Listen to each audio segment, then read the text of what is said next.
in Gangsternomics too, you talk about how before you even got in with the GDs, you were already moving, selling drugs. So what was it about getting into them, and then was it Larry Hoover or somebody just seeing that you could help expand it to different states? What was it about you or what you did? Okay, two things. One thing was when where I lived at, right? We got sides, right? This side, okay, this side over here, vice lords. This side, BDs. The BDs wasn't that strong at the time out there. They strong now. This side, vice lords, right? Where I was at GD, that's how I became a GD. Where I one side, automatically. Then all my guys was GDs, right? Mhm. That's how I got into the thing. Okay. Now I was a promoter. Music, promote music, different things, promote concerts. I was a man, I was cold in the concert. I knew everybody, you know what I mean? Promoting, you know what I mean? So I was like getting that money together, to build concerts and to get more money because I knew I could get that money off that, right? Well, at the time, I was doing that, but I'm with my guys. Now I ain't folks then, I ain't GD then, right? I'm just happen to be there with my guy, guilty by association. When they get to fighting, they're my boys. I grew up, you know what I mean? It is what it is. So everybody, this nigga folks, he's so and so. And I became from. So what happened was I used to work out and lift weights all the time. And the guy that had the city for us, you know what I mean? We used to call him Shorty G, Gregory Shells, right? He lift weights too. People didn't know who he was. He used to love lifting weights to different things. So we at the gym back and forth, and he was like, man, you know, I know. First of all, before I go, let me stop this. This what made me. When I'm telling you, I go today. A couple of guys we call our big brothers, right? They talked to us, a couple of people there that had the juice, that had big juice there, right, in the joint, right? Man, we put these places, do what these people set up back and forth. They said, well, who y'all think? And our Clippers guy, they nominated me. Now, I don't, my man ain't even on none of that. You know what I mean? And they was like, oh, the guy was like, man, no, we ain't doing what you said back and forth. So when you go to visit penitentiary, right, you come back with a picture. Everybody and their mamas get a line. Because you with all the ones, that's what's happening. And they send the word out. He the man. He was happening. So I called myself, my thing was I was a great organizer. That's what I do. That's one of my gifts. So when I put them together back and forth, then I'm doing I do the concert. Now when we started doing the concert, Dr. Dre and all them, right? Right. I got Dr. Dre, Tupac, and all them people back and forth, and they trying to, the old man was layering them getting to the business as far as the concert business, right? And they kept trying to do what they called Adrian, and they called him the music man. He was, getting the music, doing stuff for the music, right? You know what I mean? And getting things. So he kept saying, he said, man, she said, why we can't get these concerts back and forth?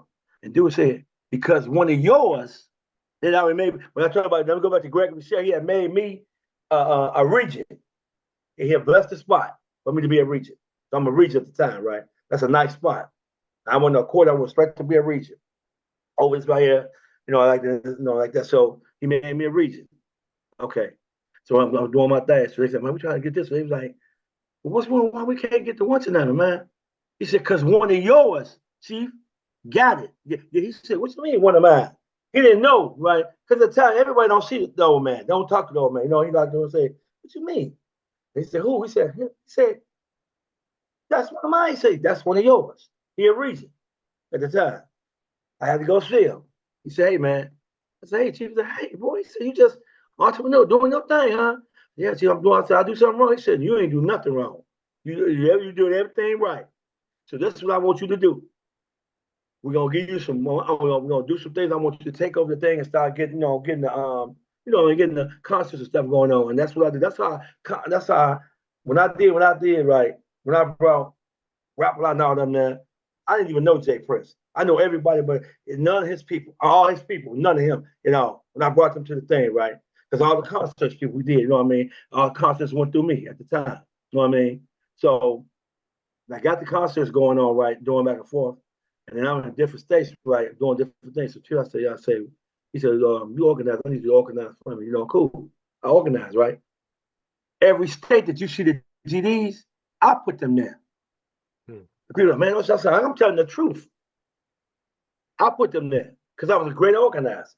Now, what they did afterwards, I ain't with none of the stuff they was doing. I gave them the laws, the policies, everything they're supposed to have, which that's in online, it's everywhere else. You know what I'm saying?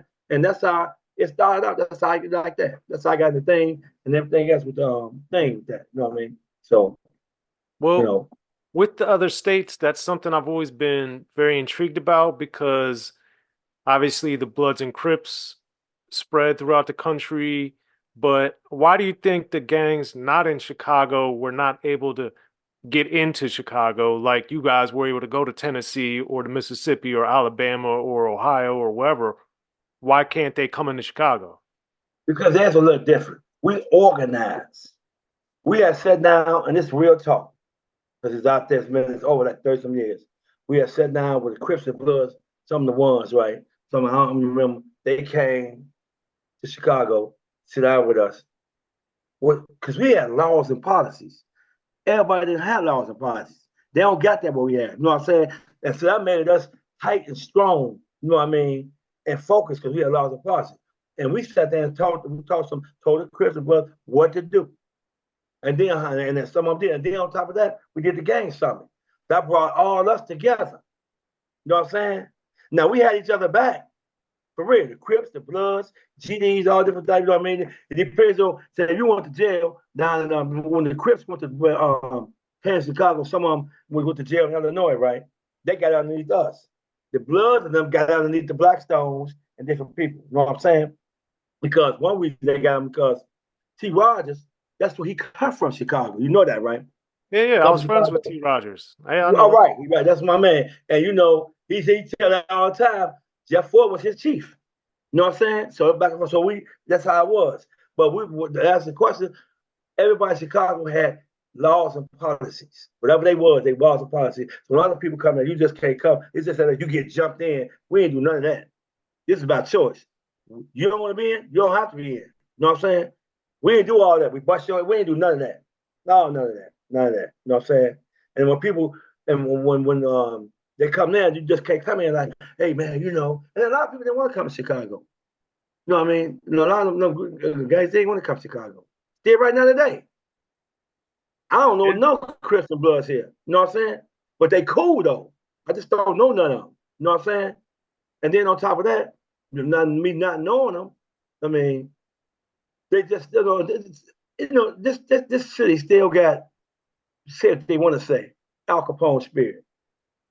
He wasn't playing. He wasn't that nice. Because ain't nobody trying to give him just give him his props. He didn't play at all.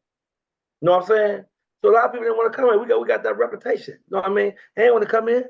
They don't want to come in now. People just don't want to come. And that's okay. But it's a beautiful city though, man. You know what I'm saying? We got our flaws, but everybody got their flaws. But anyway, so go ahead, brother. You know what I'm saying? You know, so they just Yeah. didn't want to come, bro. They just didn't want to come. And in Gangsternomics, you talked too about the one guy that you knew that got out the game. Speaking of rules, he gave you the rule and the advice. You can't make a career out of the dope game. You have to hit it and quit.